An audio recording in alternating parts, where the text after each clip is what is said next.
Is your family tree a mystery? Are you fascinated by genealogy? Well, hip hip hooray, let's talk DNA with Julie. The truth is in your genes. In CutOff Genes. Welcome to CutOff Genes, the podcast that helps you find your truth using nothing but DNA. I'm Julie Dixon-Jackson, and I am a genetic genealogist, henceforth known as a Gen Genie.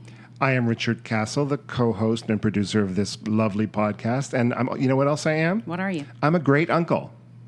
You're a great uncle? Well, you know, I'm always been a great uncle You're a to my terrific niece. uncle. I'm a terrific uncle. But now I'm a great uncle. My niece had her baby this morning. Her first baby. This morning. At like 3:30 this morning. Yeah. What'd she have? She had a little boy. We knew that she was going to have a boy.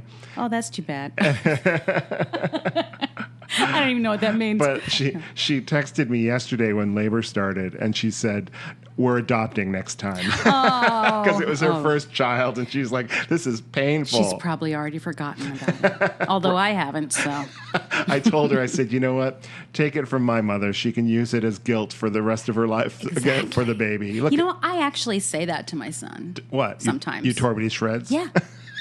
That's a Joan Rivers joke. Well, Yeah? I don't think she was joking. Probably not. No, I say my son was a C-section, which I regret every moment of. Really? Now that I've had both, don't get a C-section because you think that's a good idea, guys. Okay, that's all I have to say. Moving on. Don't people usually get it because of a medical reason? Or Yeah, I actually had to have another surgery. I see. At the time, but I was kind of excited about it. Yeah. I regret that. So, While I'm giving birth, could you also give me a facelift? could we do a tummy tuck at the same time?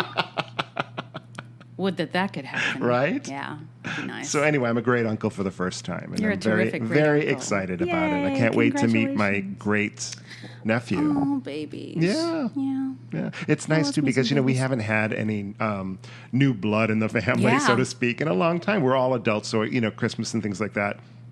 It's all adults. Yep. There's no children, and finally the'll be. Do you have other nieces and nephews? I know I only have the one, and she's 30. Oh, that's gonna be so. one lonely baby. No, but her husband has his brother and sister, or two brothers, I think, have kids. So, Okay. yeah. Oh, at least she'll have those cousins. Yeah. Just not from you guys. No. Yeah. So And you she- guys will be no fun to have Christmas with. Right, exactly. And well, she could also have some more children if she wants, and give. Apparently, she's not going to. So. She said that yesterday, Yeah, but well. she may change her mind. Yeah. So what's going on, Julie? I don't know. I went to Santa Barbara this weekend. It was lovely. Oh my gosh, I love Santa Barbara. It is so beautiful. I am at an age where my friends' children are getting married. I was at my friend's daughter's wedding. That's nice. What's going on in DNA, Julie? Well, let's start with a little corrections corner or clarification corner, shall we? It's always good to set the record straight. It is. Now, this is from a few weeks ago. I do realize, guys, that sometimes we're a little out of sync. What do you mean? So, sometimes we record, I don't know if this is a little too inside baseball, but sometimes we record things. We do like a few episodes at a time, and then things change in the world from the time that we've done that. I Anyway. thought you meant that you and I were out of sync. I'm like, no, actually, we're always. We are totally in sync. Yeah. Bye. Is that in sync? You know what? I have no idea. I think it is. We'll get letters. I should know, but should. all those boy bands, like they all came out at the same time, and I cannot even tell the We've difference. been through this before. Isn't it NSYNC that I know some of the guys from NSYNC? Yes. Was that what I said? Yes. Yeah, my friend is married to one of them. That's right. Yeah. We were old when they came out, like we didn't care. I know we were too old then. Too old for them. That was for teenagers, and we were already adults by the time that Way adults. Yes. Yeah. Well, way. You Way. know. Yeah, way. You're either an adult or you're not an adult. You can be a way adult. All right, we're not in sync here, Julie. Clearly, we're not. We're not. But anyway, so corrections corner, we weren't All in right. sync with something. Yes, and I'm actually surprised I haven't had any messages about this one. In episode 70, remember we were talking about bustles Yes. and stuff like old. And I said, and we were talking about the thing that adds width to your hips. Yes. And I said it was called a truss, which sounds absolutely correct to me. Okay. But that was incorrect. What is a truss? a truss is. I didn't write that part down. A truss, bow and truss. Oh shoot! In God I we should have written it trust? down. In God we trust. In God we trust. How am I supposed to ever trust you? If you can't tell me what this is all about, Julie. You're not trustworthy. Anywho. So, well, I can't remember what a truss is. what's darn your it. point then about the bustle? Well, it's called a pannier or hip hoops or pocket hoops. Okay. But I don't remember what a truss is. Well, then what is a bustle? A bustle's the butt. Oh. The pannier or the hip hoops Okay. are the hips. They're like the, let me see, Louis XIV. All right. That whole, the French Revolution ones where there were, people were flat and sideways. Yes. I mean, and yes. wide. Okay. That was the earlier time. And then bustles was closer to Victorian times. Right. Anyway. I remember on Laverne and Shirley wore to make her butt bigger. She wore what Laverne called a hubba hiney. Oh my Lord. So I'm trying to figure out where a hubba hiney fits in with the bustle. A hubba hiney. You know who has a hubba hiney? No, I Kim don't. Kardashian. Oh, Duh. of course, yeah. Okay, so on episode 70 also, I said a lot of weird things on episode 70 apparently. What were you on? Fire! I was on fire. She was on fire and 5 minutes sleep. Oh, I referred to death certificates twice as birth certificates and never caught it until I listened back, and I was once again mortified. I was talking about birth certificates. No, I was talking about death certificates, but I kept calling them birth certificates. Oh, That's did all. I not catch that? You did not. Oh my God! Once again, I was off in another world. Yeah. You know, you see me. I'm wearing headphones, but I'm actually listening to music and not you. I actually have the Funny Girl soundtrack playing right now. Yeah, we travel single. Oh, all right. And we were talking about blessed be the ties that bind. Remember I said it was from Little House on the Prairie? Yes. No, I don't think they ever sang it on that. No. Because they did sing Bringing in the Sheaves, but of course I had to know where Blessed Be the Ties That Bind came from. And it's by Hans George Nageli with lyrics by John Fawcett. Nobody cares, but I had to say it. It's just a church song that's sung, a spiritual or something? Yes, like 200 years old. Okay. Yeah. We sang it in Our Town. In the play? Yes, I'm not sure if it's in the script, but in the production of Our Town that I did, we sang that. Oh, okay. Well, that makes I do know there is a church choir. Well, yeah, there's a wedding. Yeah. Yeah. Oh, that's so interesting. Do you remember? Oh God, I don't even know if you can find it now. Ooh. There was a TV adaptation of Our Town that was done, I'm going to say, in the 70s. And Seda Thompson was in it. She played the mother. She was in Family. And Was Robbie it John Benson. Boy? Was it John Boy? No, it was Robbie Benson. And oh my God. Who was the girl? She was the girl from Ode to Billy Joe with Robbie Benson. I can't think of her name. Glynis O'Connor? Oh.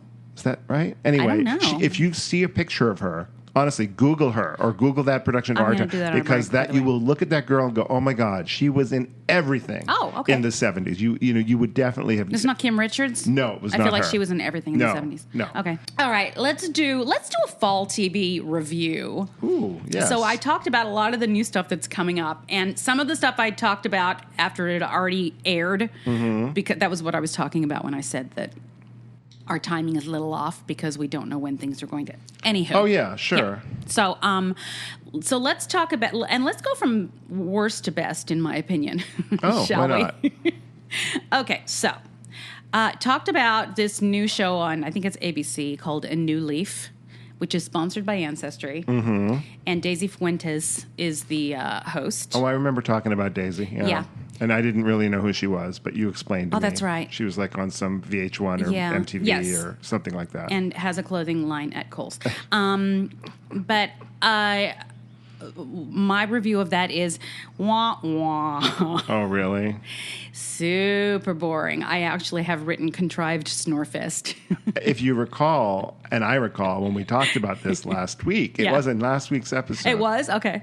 Yes, because I remember saying like, "Oh, that one doesn't really sound appealing to me," because it was supposed to be No. too feel goody, and I wanted some drama. And there was another thing you Yes. talked about that you'll probably get Yes, to. I'm sure that I'll I get to said, it. "Oh, that sounds more along Right. what I would be interested Well, in."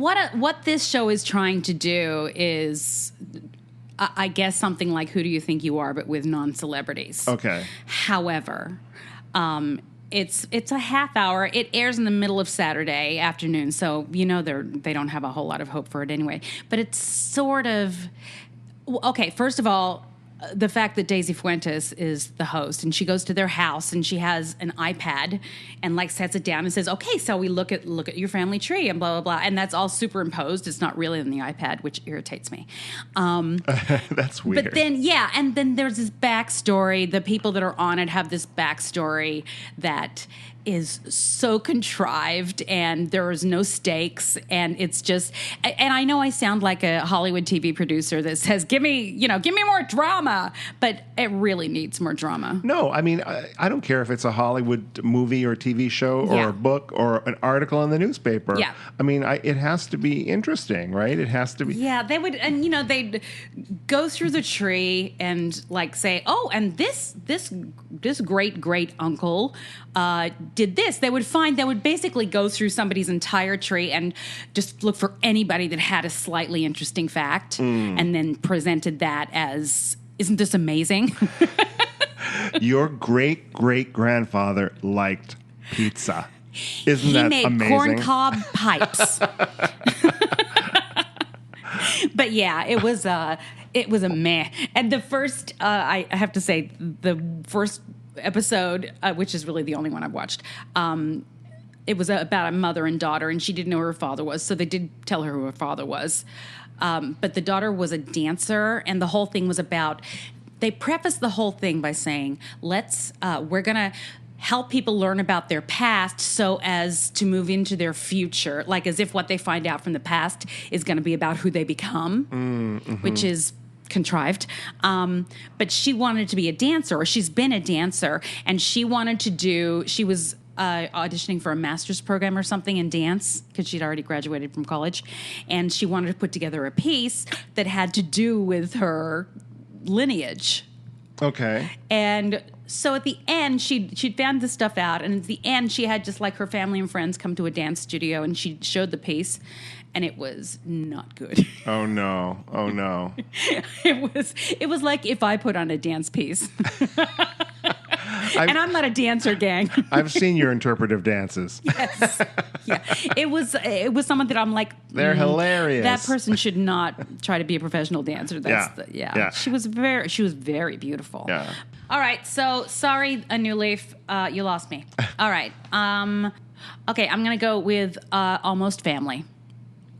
Okay. So that was the one that was the American version of the Australian series called Sisters. That is about the doctor who had used his own sperm to impregnate, to father several children, lots of children, unbeknownst to the parents of said children. Right. Which is a story we hear more and more, unfortunately. Yes. More and more. Yeah. I'm just going to start by saying I like it. I've watched. There's only been 2 episodes so far, and I find it interesting and somewhat funny, and I think the performances are good. That being said, I am not an MPE because basically these kids are.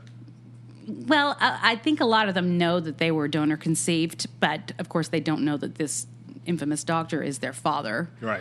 Until this comes up, and I am not someone who came up with a shocking reality late in life, so I can't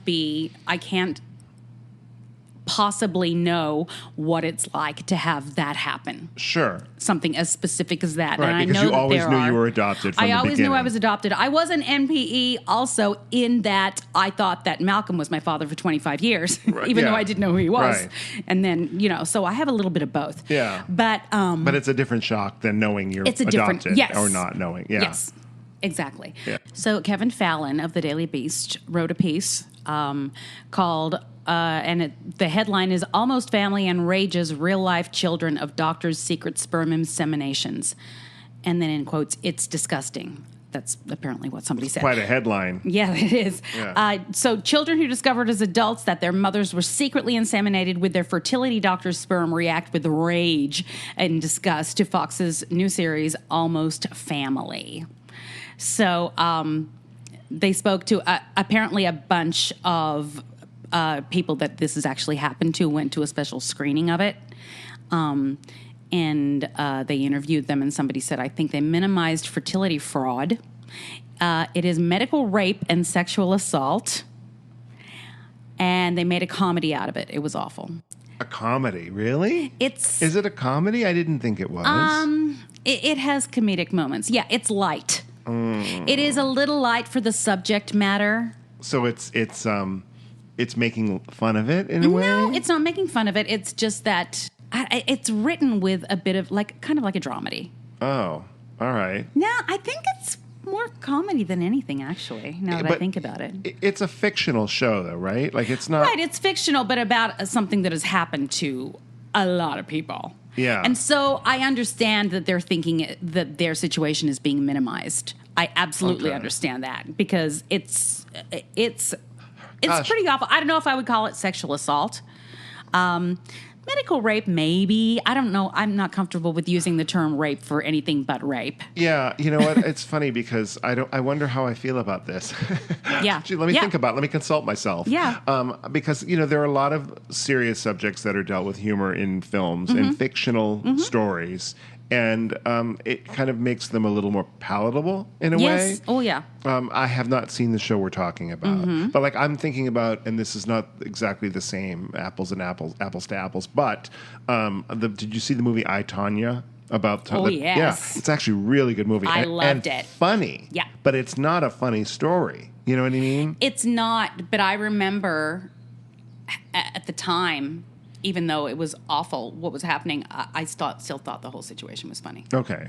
And you can't say, well, everybody can relate to it, so people are up in arms because, I got whacked by Tonya Harding too, But, yeah, right. That happened to me. Yeah, but what I'm saying is that sometimes in a fictional movie, they use humor to tell the story, and it makes it more fun for the audience and interesting. But I guess maybe I would feel differently if I felt like they were making light about the knee.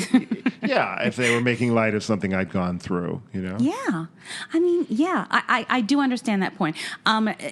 This was interesting, and I got it. At one point in the premiere episode, Emily Osmond's Roxy, who's very good, actually, Haley Joel Osment's sister, who is ecstatic over this new development in her life, cheers, finding a new family is kind of the best thing that's happened to me in years. She's not happy in her home life.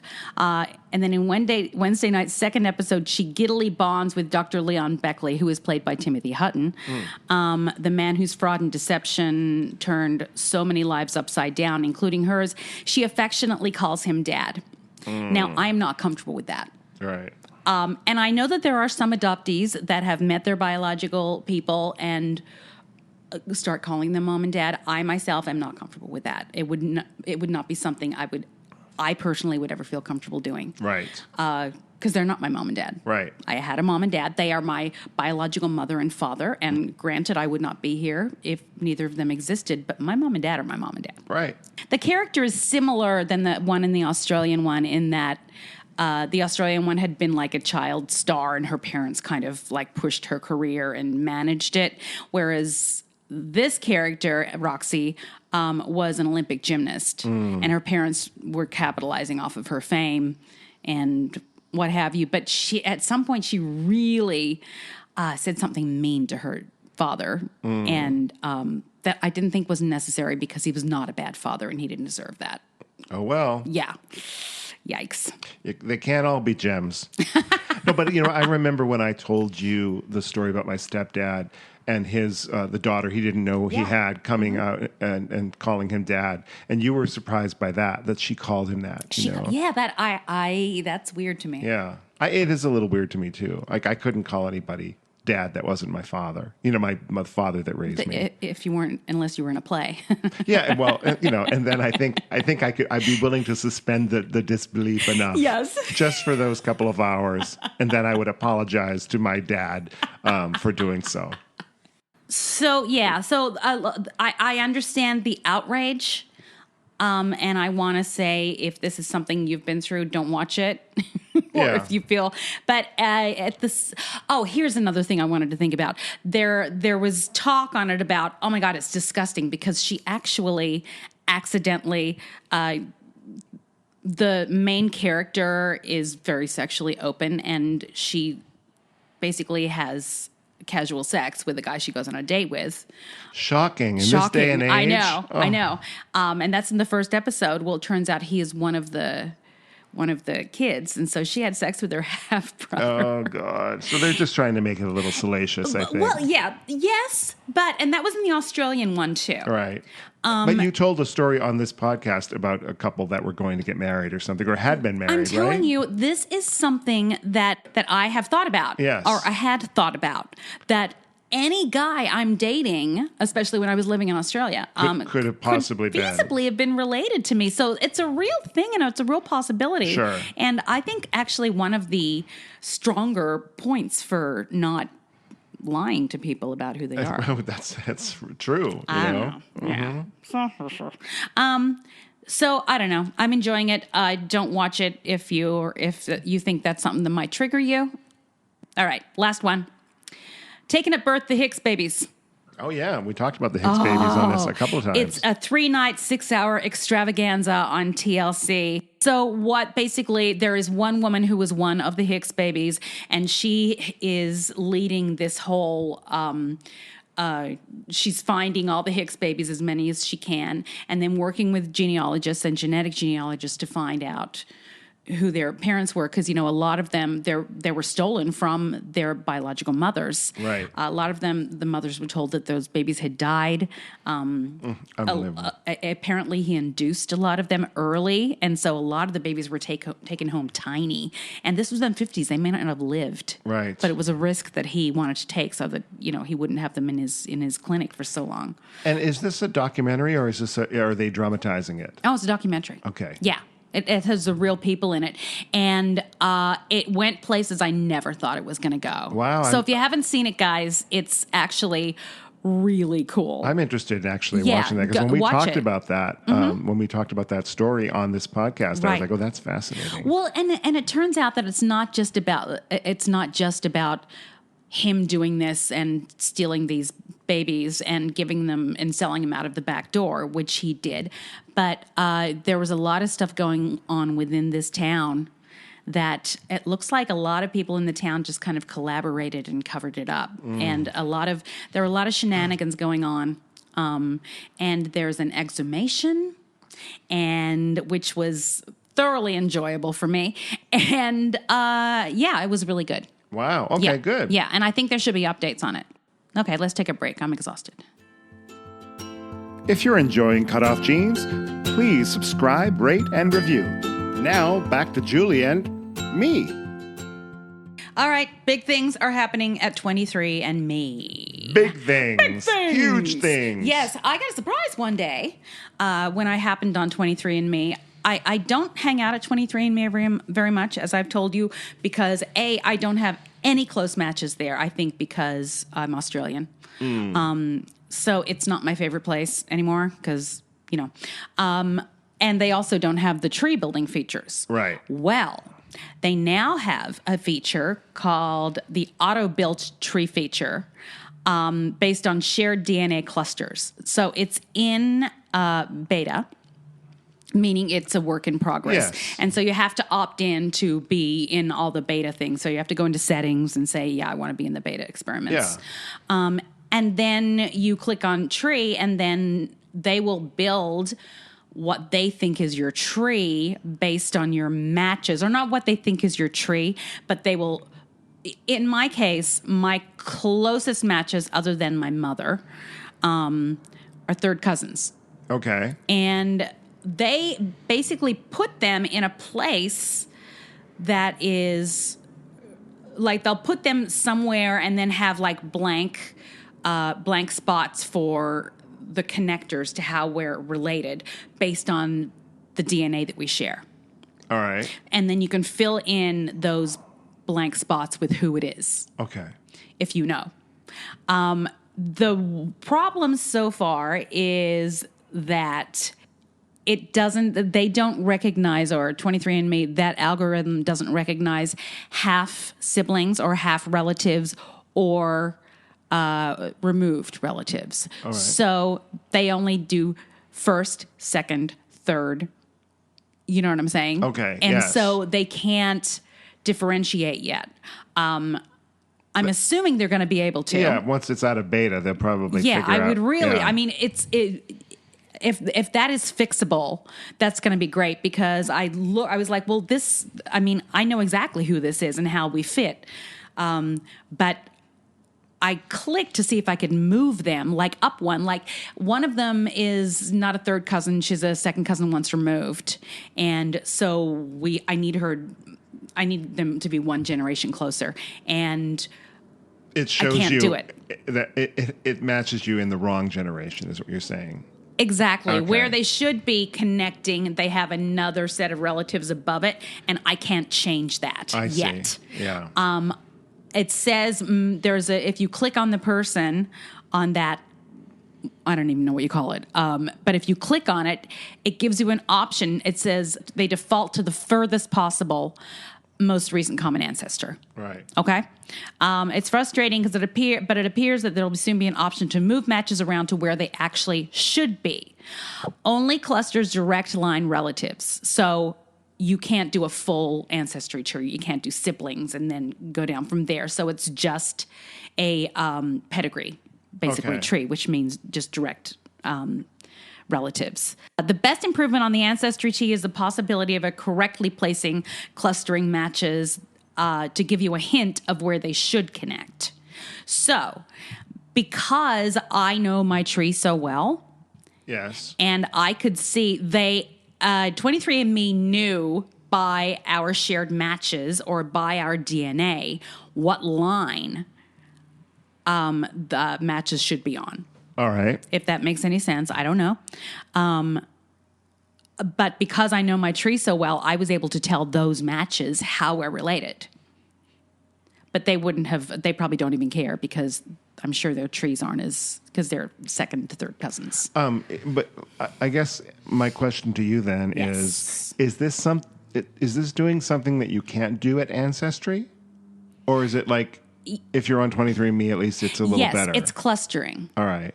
But it's still, the tree building is still better on Ancestry. It just is. However, this is something where you'll get an extra added hint because it uses their algorithm of matching the DNA to putting it automatically on the line that it looks like they should be. Right. I mean, I guess maybe they don't want you to be able to change it because it's basing it on an algorithm and that you could put anything anywhere and it would mess it up, no? I just think they don't know how yet. Because it says, when I clicked on it, it says coming soon or move this ancestor. Oh, okay. So and you try to click on it and then it says coming soon pops up. So it will be a future capability. Right. Yes. Right. I'm hoping that happens soon because it's actually really exciting, but it's frustrating right now because I'm looking at it and it's incorrect and there's nothing I can do about it. I would think that they would need to do to add more things to their site because Ancestry is so much bigger and more popular than they are, that in order to get people to take the test through them,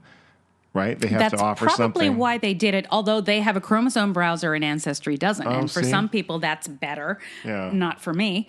And also, like I said, I have very few close matches on 23andMe because I'm Australian. I guess it's sort of like, well, do you use, a PC or a Mac?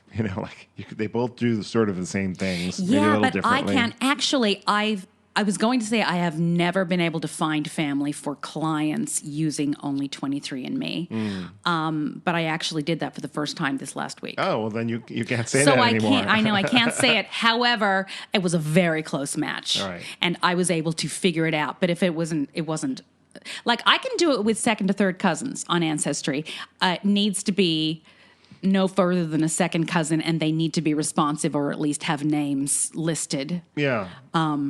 In order for me to do it. And I was actually shocked that I was able to do it, to tell you the truth. Yeah.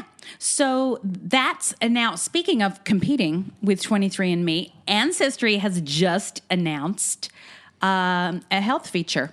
Oh, wow. For an extra, whatever the fee is, they're now giving health reports, or they'll soon be launching health reports to compete with 23andMe and the other. And 23andMe sort of was the one that would tell you what diseases you might have or genetic diseases. Yes. Right? Yeah. Or what markers you have. Yes. Or where you are at the risk of having. Ancestry also has new filtering options. coming Okay. out. They're looking at quick click features for matches who haven't been viewed yet, have common ancestors, have been messaged, and have notes. So they're just looking for they're putting in new features that make it easier to click through. All Back right. and forth. There'll be pull down filters for tree type, centimorgan range, user assigned groups, and predicted relationships. So it's just new little extra bells and whistles. Yeah, I don't know what all those things are, but Yeah, I know. it sounds Most great. of the listeners do, I think. And a lot of this stuff, because we're not a visual podcast, Yeah. and there's only so much I can describe it. So, go and play, guys. There's lots of new features coming up every day on Ancestry. I am discovering. Great. All right. So I think we should break. Thank you for listening to Cut Off Genes with Julie Dixon Jackson and Richard Castle. That's me. All right, Richard, it's story time. Yes, Julie. Yes, Oh, great. yes, I it love is. a good story. Me too. I think our listeners love our stories, I too. think so too. Yeah. This is actually more of an interview than a story. Well, you interview everybody, That's true. and they tell their story. That's true. And Jonny does tell his story. You guys, this is Jonny Perl, who is the developer of the DNA Painter app, Oh, wow. who is delightful. And he lives in London, and we had a fun Skype call, and was really enjoyable. Oh, that sounds fascinating. Yeah. Oh, I can't wait to hear it. So this is in 2 parts, though, This right? is in 2 parts, so this is part 1. Okay. And have a listen, and we'll talk to you soon. Jonny Perl, welcome to Cut Off Genes. Thank you so much for agreeing to talk to me. You're very welcome. I'm so excited because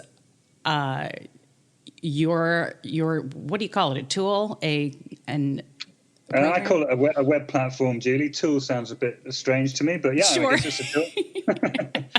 I can't say I blame you. So it's a web platform called DNA Painter. I am not ashamed to say it has changed the face of genetic genealogy as far as I'm concerned. Jonny, let's start by telling me a little bit about your background in genealogy. Sure. Okay.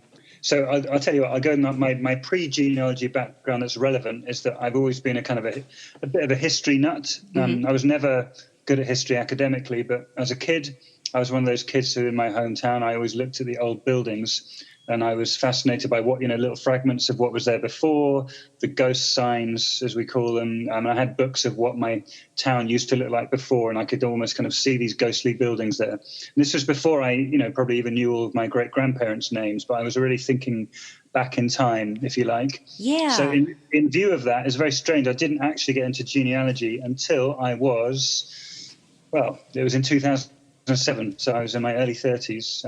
I was chatting to my mother, and she just casually mentioned the names of some of her ancestors, and I was something like, "What? These Why did people I not exist?" know this? Yeah, So I was completely obsessed, really, in that moment. I think I stayed up until 3 a.m. that day, just finding stuff out. So I was hooked very quickly. Very cool.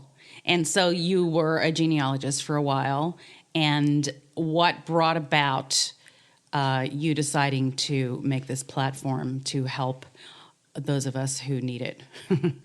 Well, to be honest, the first step was to become a genealogist, obviously, because when you start doing it, only very few of us are lucky enough to be good at it at first. So I was determined, but I wouldn't say I necessarily had the research skills to be good at first. Like everyone, I made loads and loads of mistakes. Sure. And what I didn't do very quickly was get into DNA. Obviously, in 2007, it would have cost me $1,000 or something to do that anyway. Yeah. But even in, say, 2014, 2015, people were starting to say, oh, yeah, I did this DNA test. And I was a bit like, well, I don't really understand what I would get from that. I'm very mean with my money. I just thought this is crazy. I can't see the advantage. So it wasn't until the end of 2016 that I finally paid the money. And at that point, I realized there was a bit of a gap between what the testing companies were offering you in terms of information and what you actually needed to know and understand. Yeah. So I was as lost as everyone else for a few months. And Sure. then So you didn't test until the end of 2016. Correct. Yeah. Wow. Very, very recent. Yeah. Yeah, that is very recent. you work in IT. What exactly? I'll give you my background. So I'm an English major. And this was obviously many years ago, but I never worked in publishing as I always thought I might when I was younger. I ended up working in I guess it was publishing, scientific academic publishing, but I wasn't a scientist at all. I was just I guess I gradually became a bit of a geek over the years, and I kind of taught myself programming about, I guess, 20 years ago now. And then I had a digital agency here in London. We were doing very, very boring, in my opinion, work for clients. But I think it did benefit me to do that. I learned a lot of the skills that I have now. And then I actually quit that about 4 years ago to go freelance. I wasn't really into having people work for me and having to worry about paying them at the end of every month. So I quit. So I think it was just really lucky, Julie, the way everything came together. I was into DNA and I knew that something needed to be built, and I actually had the time and the skills to build it. Well, I had the time. I didn't really have the skills. I had to I had to swat up a little bit and get a lot better at what I was doing. Wow. In order to do that. But at this point, I can tell you this kind of is what I do. I sort of do DNA Painter. I haven't got time to do anything else. Oh, good. That's fantastic. That's what happens. Yeah. So, who were your biggest influences that led you to believe that this is something that you could and should do? Okay, well, if we start at the very beginning, I've never been very big on Facebook, to be honest, when I was younger. Some people really dig it. It never came naturally to me. I had an account. I didn't really use it. And it was really only after I quit my job in 2015 that I started to use it a bit for genealogy. And so there were these really good groups here in the UK where people were just, giving each other family history tips. And there's one guy in particular, a guy called Elliot, who's an English guy who I've met since, and he kept talking about DNA in a way that did start to catch my interest. So as I've told him, and I've met him since, he's actually the guy who probably made me get a DNA test. And then after I got the test, first of all, I joined this UK based Facebook group, which is run by a lady called Donna Rutherford. But Donna Rutherford was probably my first guru, if you like, because Donna is, like me, she hasn't got an enormous scientific background. She's just very, very determined to get to the bottom of all of it. And so she incredibly patiently and kindly fields questions. So in March of 2017, a lot of those questions were from me. And so, I learned a lot from her. And then I think it was later that summer I joined Blaine Bettinger's Facebook group. Right. I hadn't known it existed before.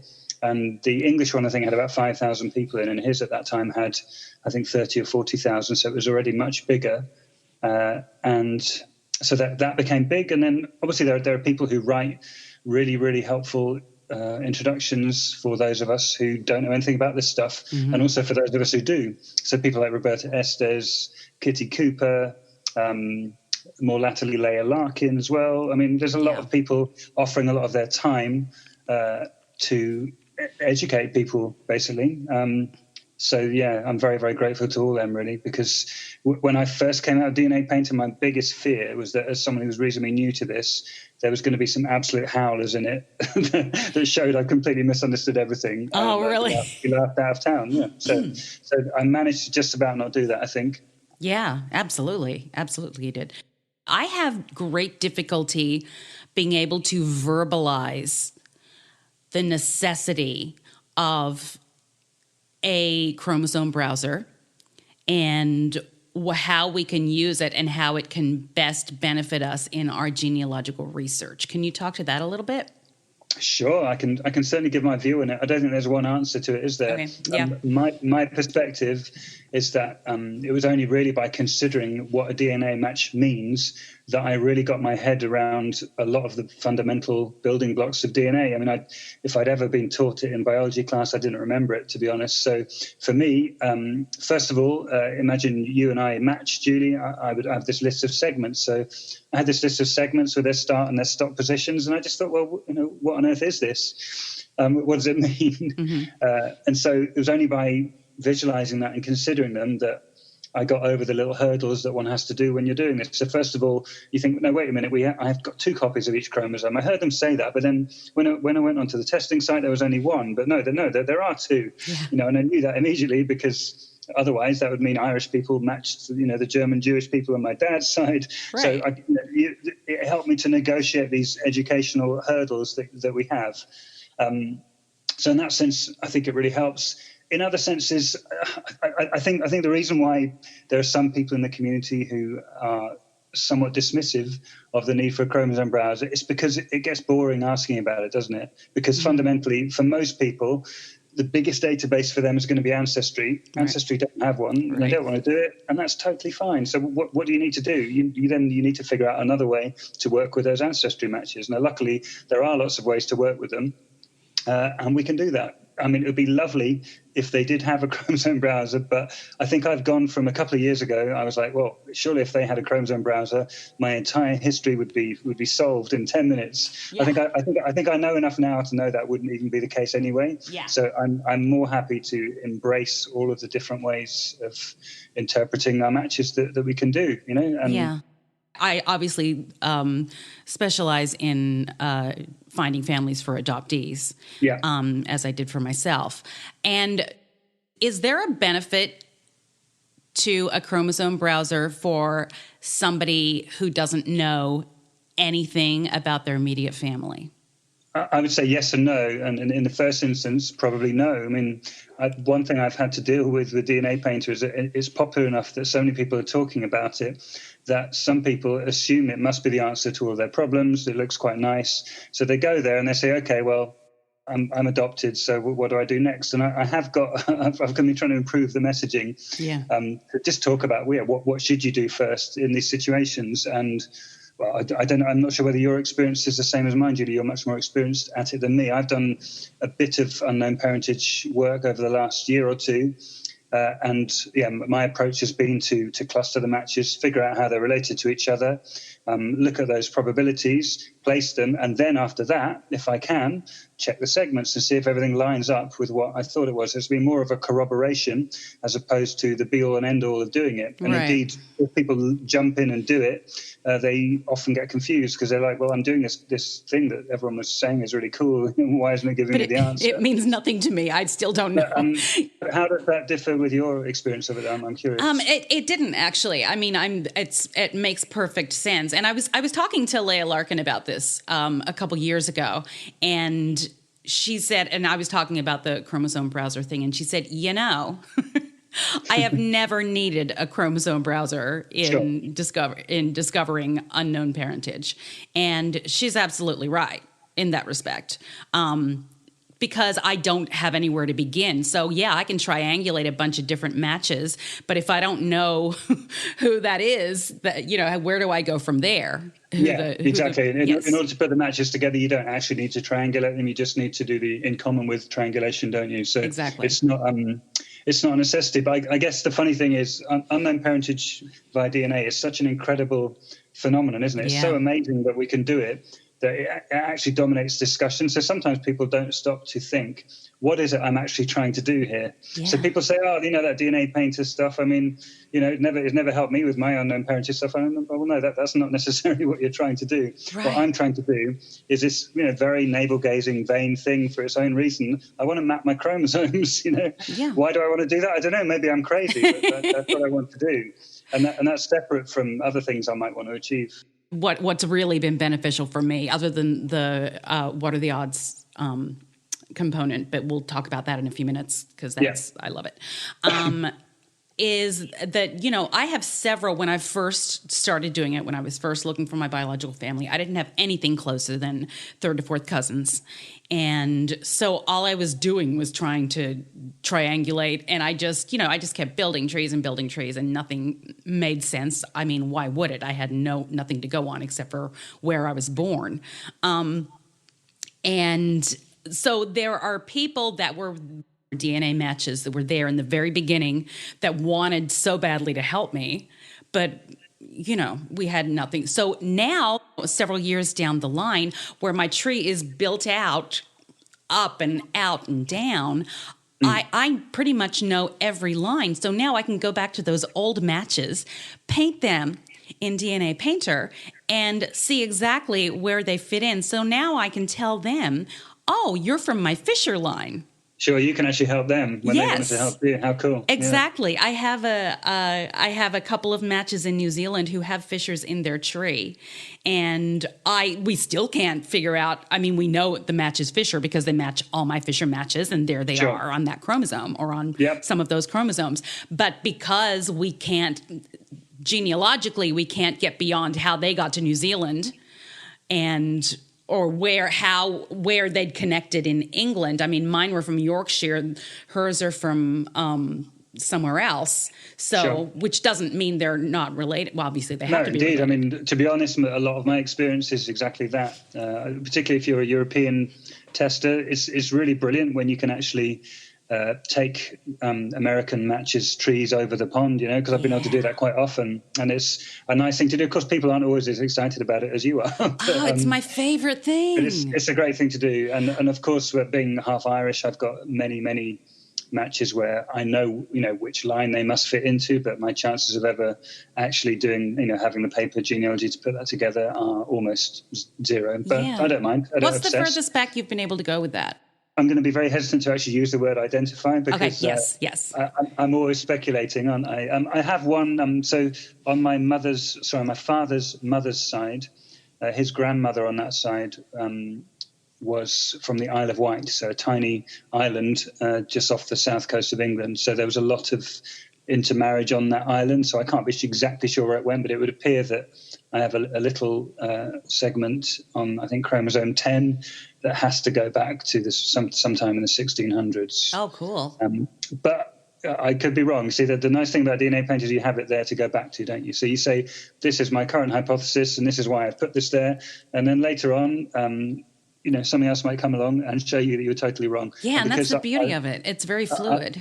I have 25% Ashkenazi Jewish ancestry, so there are many segments which seem like they might be attached to a particular family, but they can all fall apart. Yeah, so you have to be ready to be wrong. That's absolutely. Yeah, I think the furthest I've been able to go back to identify exactly which couple I think is late 1700s. Yeah, that's cool. From Dysart, Scotland. And it's a thrill for me, but it's also a thrill for me to go to them and say, hey, here's where we connect and here's why. And it takes them a little time to wrap their head around it and say, how could you possibly know that? But, Well, it's kind of like science fiction, isn't it? This stuff. This is what hooked me the first time. The first match where I identified it was this guy who's...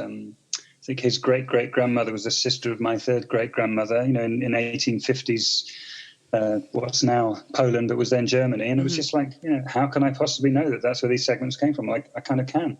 Isn't that amazing? You kind of can, yeah. More so than anything else would have been able to tell you before. I'm obsessed with the idea of time travel, so this is the closest I can get, I think. Exactly. I mean, we're probably not going to get the real thing, so any substitute for that you can find is great. And I agree. I think of it as time travel a lot. All right, end of part one. What do you think? I think it's great. I want to hear more. Yeah. But I have to wait another week, don't I? Yes. Just like the listeners. You'd think that I'd have a little sway here, a little pull. You know what? There's not enough mystery left in life, so that's true. I like to provide it for the listener. This is why I never binge TV anything. I never binge watch anything. I always do. No, I watch one at a time, even if it's over several nights. I don't binge all at once because I like having something to look forward to, and now I get to look forward to part 2 of Jonny Perl's interview. Tell people about yourself. Oh, I'm Richard Castle, and I don't binge watch television. But I am a musician and a composer of musicals. And you can go to my website, richardcastle.com, or follow me on the Twitter @CastleSongs. I'm Julie Dixon Jackson. Follow me at the Twitter @Jules Jackson. That is Jules with 2 O's. Follow the podcast on Twitter @CutOff Jeans Pod. Join the Facebook group, CutOff Jeans Podcast. There's a question to answer. It's quite simple. I'll just be able to tell whether or not you're a bot. Drop me a line, julesjackson@cutoffjeans.com. And if you happen to leave a review on iTunes, you can let me know, give me your address, and for just the price of shipping, I will send you a handmade friend. Handmade friend. Friend. It's going to be my friend. It's going to be you. I'm going to send you a handmade copy of Rich. Oh, my God. I'm doing it. I'm going to do it. I want to see what that doll looks like. So I hope it doesn't end up looking like the doll from Trilogy of Terror. Have we talked about that before? I don't think so. Oh my God, let's talk about it next week. Right. Okay, hey everybody. Yes. The truth is in your jeans.